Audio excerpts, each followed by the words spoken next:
کا گزر ہوا تو راستے میں ایک عیسائی عبادت گزار کا عبادت خانہ پڑا. گزرتے ہی تھے لوگ ادھر سے کافی.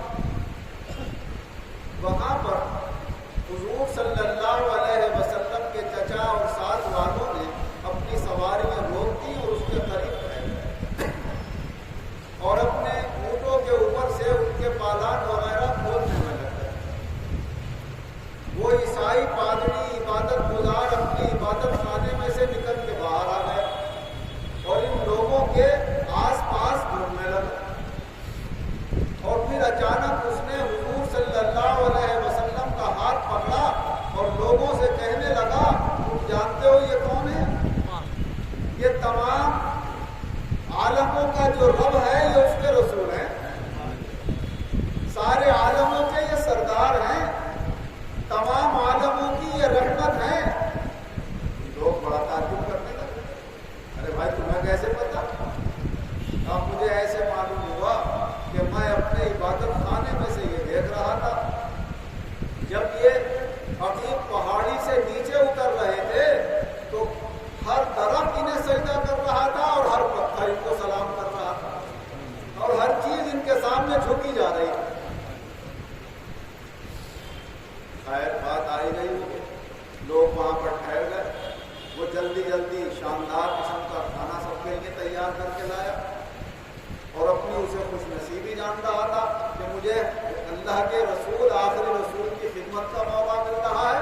نہ جانے جب یہ اپنی نبوت ظاہر فرمائیں گے تو مجھے موقع ملے یا نہ ملے نہ اس وقت خدمت کر اچھے اچھے کھانے لایا اور سب کے سامنے پیش کیے. اتنے میں حضور صلی اللہ علیہ وسلم اونٹوں کو لے کر پہلے کے بزرگ لوگ بچوں سے کہتے تھے کہ جاؤ جب تک آگے جا کے اونٹ چرا لاؤ. حضور اونٹ چرانے کے لیے نکلے ہوئے تھے. جب یہ کھانا لایا تیار کر کے تو اس نے کہا اونٹوں کو بلا. جب آواز دی حضور صلی اللہ علیہ وسلم وہاں سے چلے تو لوگوں نے دیکھا کہ ایک بادل کا ٹکڑا آپ کے سر پر سایہ دیے ہوئے ہے اور دھوپ آپ کے اوپر نہیں پڑ رہی. آئے کھانا کھانے کے لیے تو لوگ اس وقت پیڑ کے ایک سائے میں بیٹھے ہوئے. حضور صلی اللہ علیہ وسلم بھی ان کے قریب پہلے بڑوں کا آدر ہوتا تھا. ذرا فاصلے سے دھوپ میں وہ بیٹھے ہوئے تو جو سایہ ان لوگوں کے اوپر تھا وہ گھوم کر حضور کے اوپر آیا. تو وہ کہنے لگا دیکھو ان کی شان تو دیکھو, جو سایہ تمہارے اوپر تھا وہ گھوم کر ان کے اوپر چلا گیا. کیا یہ ہے ان کے نشانیاں اور علامات کہ یہی وہ آخری رسول ہے جو ہم نے اپنی کتابوں میں پڑھا ہے اور ان کے اندر وہ نشانیاں اور علامات دیکھے جا رہے ہیں. پھر وہ قسم دے کر پوچھنے لگا کہ ان کی نگرانی کون کر رہا ہے, میں کس کی دیکھ بھال. تو لوگوں نے حضرت ابو طالب کی طرف اشارہ کیا کہ ان کی نگرانی ہے. تو اس نے کہا میں تمہیں اللہ کا واسطہ دیتا ہوں انہیں زیادہ اپنے ساتھ مت رکھو, انہیں گھر واپس رکھو. تو انہوں نے پھر کچھ اور بزرگوں کے ساتھ انہیں گھر واپس لوٹا دیا. تو اس نے روٹی ہوتی تھی عمدہ قسم کی جس کا نام کاٹ ہوتا تھا, کاف عین اور کاف وہ دی اور کچھ زیتون کا تیل دیا.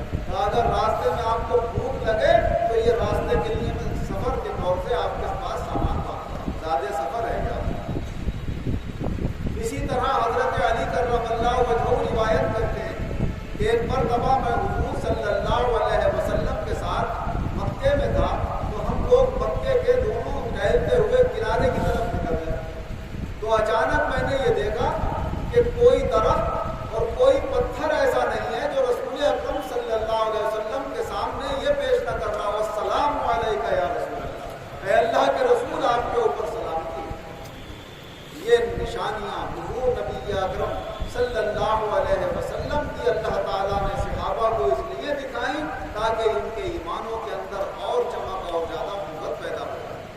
حضرت ابو ذر رضی اللہ عنہ روایت فرماتے ہیں کہ حضور صلی اللہ علیہ وسلم نے ارشاد فرمایا کہ ان قریب تم مصر کو فتح کرو. اور مصر وہ شہر ہے جہاں پر قیراط کا نام لیا جاتا ہے. قیراط ایک درہم کے 20 ٹکڑے کیے جائیں تو ایک ٹکڑے کی برابر قیراط ہوتا ہے جو مصر کا ہوتا ہے. اور ویسے تو حضور نے ثواب کے اعتبار سے بتایا کہ ایک قیراط ثواب ملتا ہے, فرمایا وہ اور پہاڑ کے برابر ہوتا ہے. تو نام ایک ہی ہوتا ہے لیکن الگ الگ علاقوں کے اعتبار سے ان کی حیثیت بدل جاتی ہے. مصر میں قرات اسے کہتے تھے تو ایک درہم کے 20 حصے کر کے ایک حصہ 1/20.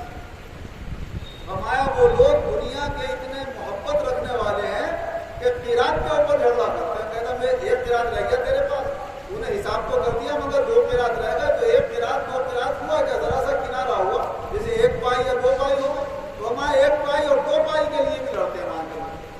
پھر حضرت ابو ذر رضی اللہ عنہ سے آپ نے فرمایا جب تم مصر کے اندر یہ دیکھو کہ 2 آدمی آپس میں اس بات پر جھگڑا کر رہے ہیں کہ ایک اینٹ برابر جگہ ہے, وہ کہہ رہا ہے یہ میری ہے, وہ کہہ رہا ہے یہ میری ہے, تو فرمایا پھر مصر میں مت رہنا, وہاں سے نہیں رہنا. حضرت ابو ذر رضی اللہ عنہ روایت فرماتے ہیں کہ میں نے یہ منظر اپنی آنکھوں سے دیکھا. عبد الرحمن بن شرحبیل بن حسنہ اور ان کے بھائی حضرت عتبہ, ان دونوں کے اندر ایک اینٹ برابر زمین میں جھگڑا ہو رہا تھا.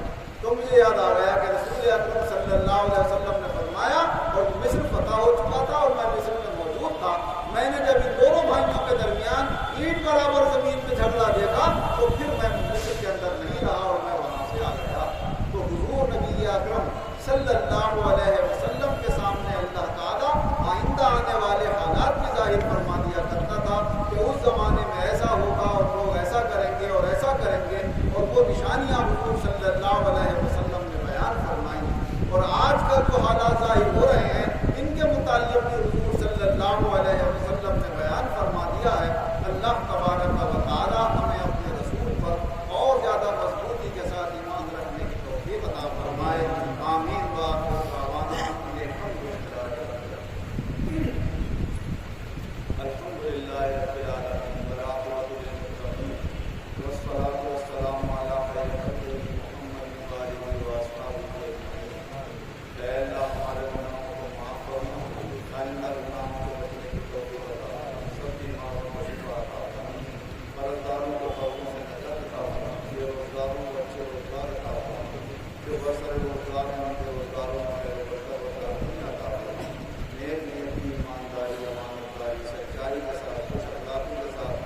زندگی گزارنے کی توفیق عطا فرمائے.